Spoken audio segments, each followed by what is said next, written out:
আসসালামু আলাইকুম প্রিয় ভাইরা, সবাই কেমন আছেন? আজকে আমি কোকা-কোলা থেকে খিল ক্ষেত যাইতেছি এখন। তো অনেক ভালো লাগতেছে সিনারিগুলা, দেখতেছেন আপনারা সবাই। এখন গাড়ি চলতেছে বর্তমানে, ব্রিজের নিচে দিয়ে যাইতেছে ধীরে ধীরে। দেখতেছেন গাছের গাড়ি, আমার গাড়িও রানিং আছে।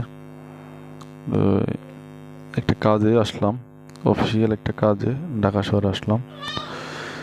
ইনফোর্ডিং একটা কাজ ছিল, তো কাজ আজকে শেষ হয়ে যাবে। তো এখন আবার সকালবেলা যাইতেছি আর একটা অন্য একটা কাজে যাইতেছি আমার, খিল ক্ষেত যাইতেছি। খিল ক্ষেত থেকে আবার বাগান বাড়ি যাব।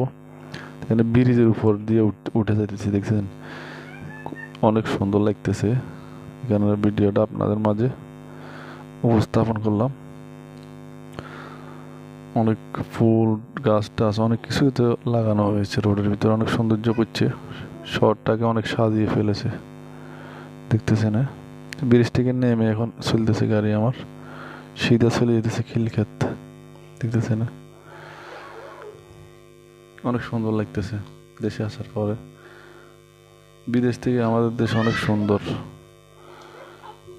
বিদেশে আছে কি, আমাদের দেশ হলো যাই সবুজে ভরা বাংলাদেশ। সবাই ভালো থাকবেন, আল্লাহ হাফেজ।